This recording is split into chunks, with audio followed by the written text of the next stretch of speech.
오늘 말씀 함께 보겠습니다. 룻기서입니다. 룻기 1장 1절에서 5절까지 말씀입니다. 구약 성경 402페이지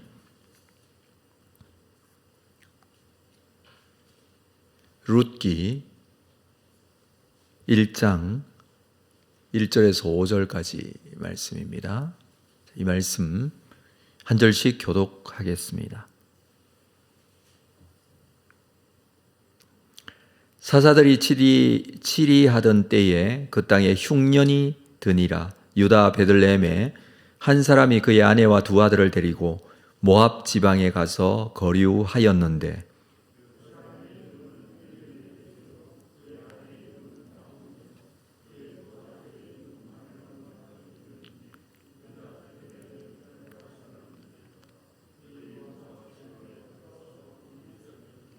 나오미의 남편 엘리멜렉이 죽고 나오미와 그의 두 아들이 남았으며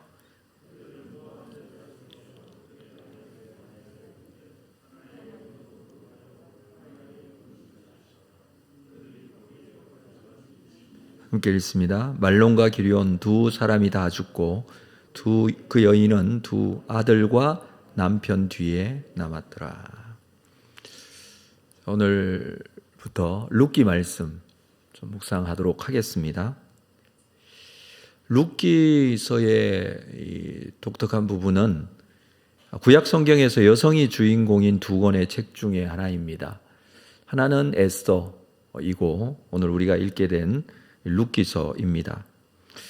당시 남성 중심의 가부장적 사회에서 기록된 성경이기 때문에 여성을 주인공으로 하는 경우가 극히 드물다고 할 수 있습니다. 다시 말해서 이렇게 여성을 주인공으로 성경을 기록하는 것 자체가 쉽지 않았던 시대였다라는 것을 우리가 좀 생각할 수 있습니다.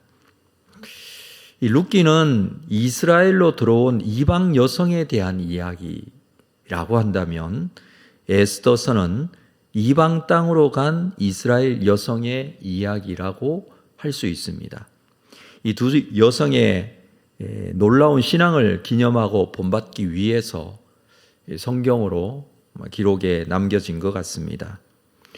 히브리 전통에 의하면 이 성경을 나누는 방식이 있는데 거기에는 율법서, 성문서, 예언서 이렇게 구분을 합니다. 크게 세 부분으로 나눌 수가 있죠. 율법서는 우리가 알고 있다시피 모세 오경을 말하고 예언서는 이사야서부터 이 말라기까지의 선지서를 말합니다. 그 외에 성경을 성문서라고 하는데 이 성문서를 다시 세 부분으로 나눕니다. 시가서와 그리고 두루마리서 그리고 역사서 이렇게 구분을 합니다. 이 두루마리서를 메길롯이라고 합니다. 두루마리 오경이라고 하는데 여기에 룻기와 아가서, 전도서, 에가 그리고 에스더서가 포함이 됩니다. 특별히 이 두루마리 오경, 메갈롯이라고 하는 이 성경은 유대교의 절기에 낭독되었던 성경입니다. 룻기는 77절 절기가 되면 낭독이 되었고 에스더서는 부림절에 그리고 아가서는 6월절에 에가서는 아브월 9째 날 전도서는 초막절에 그렇게 낭독이 되었습니다. 이러한 절기가 되면 이 두루마리서에 해당이 되는 이러한 성경들을 두루마리를 펼쳐서 백성들 앞에 낭독을 했던 것입니다. 우리가 읽고 있는 기독교 성경에서는 이 성경이 배열이 사사기 다음 룻기 그리고 그 다음에 사무엘서 이렇게 기록이 편집이 되어 있습니다만은 히브리 성경에는 룻기가 잠언 다음에 나오는 성경입니다. 잠언 마지막에 보면은 현숙한 여인에 대한 이야기가 나오는데 그 이야기 이어서 아마 룻기를 배치를 한 것이 아닐까 이렇게 생각이 됩니다. 그러나 우리가 보고 있는 이 기독교 성경에서는 이 룻기가 역사서에 해당이 되고 그리고 사사시대의 이야기이기 때문에 사사기 바로 다음에 배치를 한 것으로 보여집니다. 저자나 또는 저작 연대는 정확하게 알 수는 없습니다. 내용을 우리가 차근차근 보면서 담겨진 이 성경에 기록된 하나님의 의도, 그것이 무엇인지를 깨닫는 것이 중요하다고 여겨집니다. 오늘 본문을 한번 보면 1절 말씀을 볼까요? 사사들이 치리하던 때에 그 땅에 흉년이 드니라. 유다 베들레헴의 한 사람이 그 아내와 두 아들을 데리고 모압 지방에 가서 거류하였다라고 합니다. 사사들이 치리하던 때 있었던 사건, 그래서 룻기의 시대적 배경은 사사시대입니다. 우리가 알고 있다시피 이스라엘 백성들은 원래 애굽에서 노예로 살았던 민족입니다. 그러나 모세에 의해서 하나님께서 애굽에서 출애굽하게 하시죠. 이스라엘 백성들이 광야 시대를 거쳐서 가나안으로 오게 됩니다.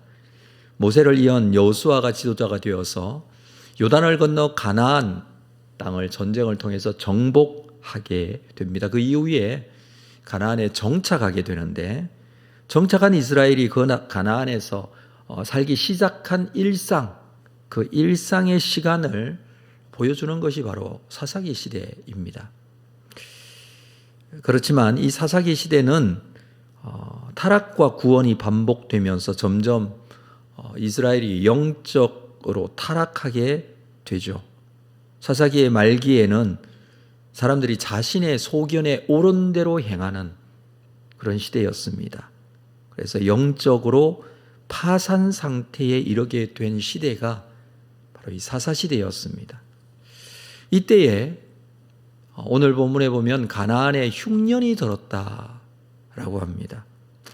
영적으로 도덕적으로 문란하고 타락한 시대에 흉년까지 겹쳐서 너무 살기 어려운 그런 시대가 된 것입니다. 유다 베들레헴에 한 사람이 있었는데 베들레헴에도 흉년이 들었다라고 할 수가 있겠죠.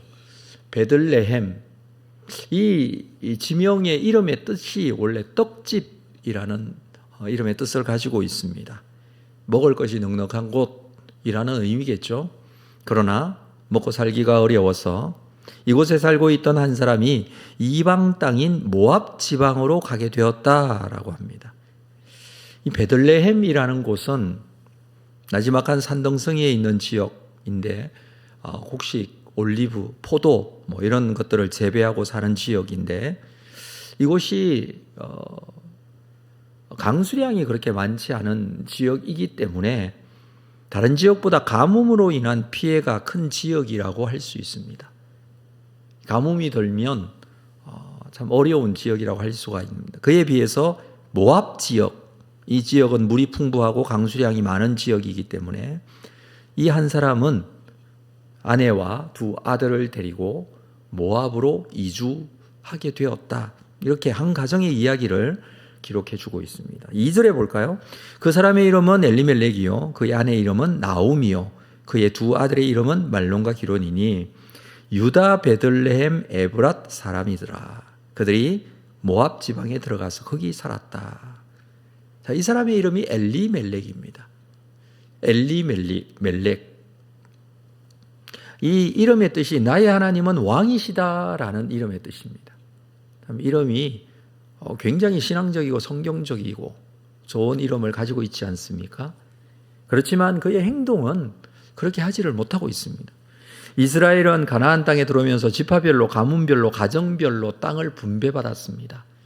성경을 읽어보면 이 땅 분배가 이미 요단을 건너기 전에 하나님께서 모세를 통하여 약속하신 땅 분배입니다. 지파별로 이미 땅을 분배해 주었던, 그래서 하나님께서 약속하신 약속의 땅, 사실은 하나님께서 아브라함을 부르시고 창세기에서부터 그 땅에서 살고 있는 아브라함 또는 그 아들 이삭 그리고 야곱에게까지 하나님께서는 약속으로 이 땅을 너와 너의 자녀에게 주겠다라고 약속을 하셨습니다.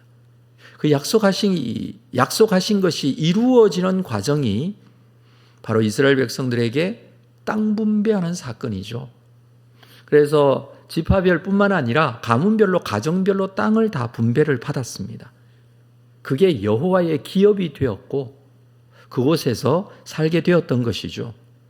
하나님께서 약속하신 대로 하나님께서 주신 땅, 약속의 땅, 은혜의 땅이 가나안이었습니다. 가나안에 들어가게 살게 된 것은 하나님의 약속의 성취였고 하나님의 은혜였습니다. 이렇게 하신 이유가 있습니다. 왜 가나안 땅에 살게 하셨는가? 그것은 하나님의 백성으로서의 삶의 모습을 통해서 하나님께서 주신 약속의 땅에서 하나님 나라의 모습을 온 세상 모든 민족에게 드러내기 위함입니다. 하나님께서 약속하신 그곳은 하나님 나라의 하나의 모델이기도 했습니다. 하나님 나라의 특징이 무엇입니까? 하나님 나라는 하나님께서 다스리시는 나라이죠. 그게 하나님 나라, 하나님 통치가 있는 곳입니다. 이 가나안에서 하나님의 통치가 이루어지고 이스라엘 백성들은 하나님의 백성으로서 그곳에서 살게 되는 것, 그게 하나님의 계획이었고 하나님의 뜻이었습니다. 그러나 이렇게 주신 하나님의 기업이 있는 이 땅을 이 엘리멜렉, 하나님은 나의 왕이시다라는 이름의 뜻을 가지고 있는 이 엘리멜렉이 다른 사람에게 넘기고 이방 땅에, 그것도 모압에서 품삯이라도 받으며 살기 위해 고향인 베들레헴을 떠난 것입니다. 그래도 먹고 살기 위해 떠날 수밖에 없었다라고 생각을 할 수가 있지만 세상 사람들은 그렇게 살더라도 하나님의 백성은 그러지 말았어야 했습니다. 그 아내와 두 아들과 함께 모압으로 간 것이죠. 아내 이름이 나오미, 그리고 두 아들 말론과 기럨. 그러나 이 엘리멜렉은 다시 돌아오지 못하고 얼마 후 그곳에서 죽게 됩니다. 나오미는 두 아들과 함께 이 이방 땅에 남겨진 것이죠. 이후 장성한 두 아들은 모압 여자와 결혼을 하게 됩니다. 가장이 죽고 그리고 기업이 없는 모압에서 살아남기 위해 모압 여자와 결혼한 것은 굉장히 현실적인 선택이라고 할 수 있습니다. 아마 현지인과의 결혼을 통해서 삶의 기반을 마련하고자 하는 어떤 자구책이었을 것입니다. 그러나 10년쯤 되던 해 두 아들은 자식도 남기지 못하고 죽게 되었다, 이렇게 기록을 하고 있습니다. 여기서 10년 동안 아이가 없었다는 것도 당시로 봐서는 굉장히 안타깝고 힘든 일이라고 할 수가 있습니다. 나오미는 이방 땅에 남편도 잃고 두 아들도 잃고 그렇게 홀로 남겨졌습니다. 가난을 해결하기 위해서 가장과 두 아들이 나름대로 선택을 했지만 아무 도움이 되지 못했다라는 것이 결론입니다. 살기 위해 건너온 땅에서 오히려 살지 못하고 죽게 된 것이죠. 이제 나오미 홀로 남게 되었습니다. 이것이 이들 가정이 베들레헴을 떠나서 모압으로 오게 된 결과입니다. 이 결과는 저주에 가까운 결과이죠. 그냥 죽게 되었다라고 할 수도 있겠습니다만은 이 이야기를 펼쳐나가는 과정에서 우리는 이게 바로 저주이다라고 할 수 있을 정도로 남편도 죽고 두 아들도 죽고 홀로 남겨진 나오미. 이 베들레헴은 하나님께서 약속하신 것을 주신 자리라고 할 수 있습니다. 약속의 땅이었고 약속의 성취였고 하나님의 은혜였고 이 세상에 살기 때문에, 그러나 그곳에서 여전히 기근이 있을 수 있고 어려움이 있을 수 있습니다.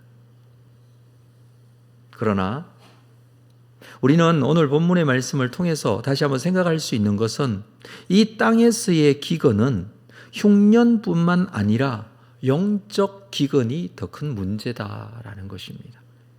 영적으로 타락하였던 사사시대에 하나님의 약속과 은혜보다 먼저 눈에 보이는 살 궁리가 우선이 되어버린 시대. 하나님께서는 하나님 바라보고 살도록 애굽에서 그들을 이끌어 가나안에 인도하여 들어가 살게 하셨습니다. 저는 이렇게 생각합니다. 나오미 가족만 이스라엘을 떠나서 이방 땅으로 간 것은 아닌 것으로 생각이 됩니다. 무슨 말이냐면 그만큼 힘든 흉년의 시대에 그들이 살 국리를 가지고 그런 다른 곳으로 이주하는, 그렇게 이사를 가는 그런 가정들이 있었을 것입니다. 이건 뭘 말해주느냐 하면 그때 당시의 영적인 상태가 그렇다라는 것을 우리가 볼 수 있는 부분입니다. 하나님의 것을 쉽게 포기하고 버리더라도 살 국리가 먼저라는 생각을 했던 시대. 그래서 이 룻기 시대에, 룻기가 보여주고 있는 이 사사 시대의 영적인 모습은 사사기에서만 우리가 볼 수 있는 것이 아니라 룻기에서도 이렇게 볼 수 있습니다. 그러나 우리는 하나님을 떠나며 살 수 없다는 것을 이 말씀을 통해서 다시 한번 확인하게 됩니다. 어떤 상황에서도 하나님의 약속을 붙들고 하나님께서는 약속하신 것을 반드시 이루시는 분이시기에 우리가 살아가는 것은 이 세상에 사람들이 살아가는 삶의 모습이 아니라 하나님의 약속을 붙들고 살아가는 삶의 모습, 그것이 우리가 살아야 할 삶의 모습이라고 여겨집니다. 오늘도 우리는 그 약속이 이루어질 줄로 믿는 믿음을 가지고 지금 현재 살아가는 것이죠.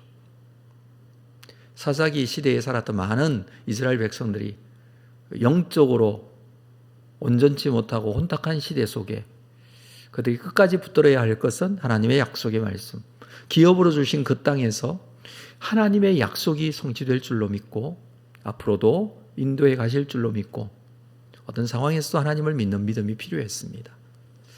오늘 우리는 이 세상에 살면서 이 세상 사람들과 섞여서 세상 사람들은 세상의 가치관, 세상의 방법으로 살아가는데 그들에게 물들지 않고 이렇게 말씀을 붙들고 오늘도 이 말씀이 가지고 있는 의미가 무엇인지를 우리가 생각하고 이 시대도 사사시대와 별 다를 바 없는 이 시대인 줄 알고 이럴수록 더욱더 약속의 말씀이 무엇인지 또 그 하나님께서 말씀을 통해서 우리에게 무엇을 약속하시고 인도에 가시는지를 다시 한번 기억하고 그 말씀 가운데 설 때에 하나님은 흉년 가운데서도 그런 어려움과 힘든 가운데서도 끝까지 우리에게 하나님의 인도하심과 함께하심으로 우리를 이끌어 주실 줄로 믿는 믿음이 우리에게 필요합니다. 오늘도 이 약속의 말씀이 붙들려지는 귀한 은혜가 우리 모두에게 있기를 바라고 약속하신 것을 이루실 줄로 믿는 그 놀라운 은혜가 우리의 심령 가운데 있어서 오늘 하루 더욱더 하나님 더 가까이 나아가는 그리고 그 믿음 가운데 승리하는 여러분들 되시기를 주의 이름으로 축복합니다. 기도하겠습니다. 하나님 아버지, 하루를 시작하며 주님 앞에 엎드립니다. 주신 말씀을 다시 한번 우리의 마음에 담습니다.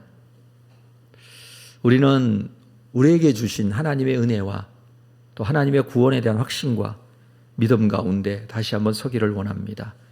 나에게 주신 자리, 하나님의 은혜의 자리였고 하나님께서 약속하신 약속의 자리인 줄 알고 이곳에서 하나님의 거룩하신 뜻을 이루는 삶을 살기를 원합니다. 때로는 어렵고 힘든 일들이 있지만 기근과 가뭄과 같은 그런 일들이 우리에게 찾아올 때도 있지만 그러나 약속이 이루어질 줄로 믿는 믿음, 그 믿음 놓치지 않고 주님 앞에 거룩하게 나아가는 우리 하나님의 사람들이 다 될 수 있도록 인도하여 주옵소서. 예수님의 이름으로 기도합니다. 아멘.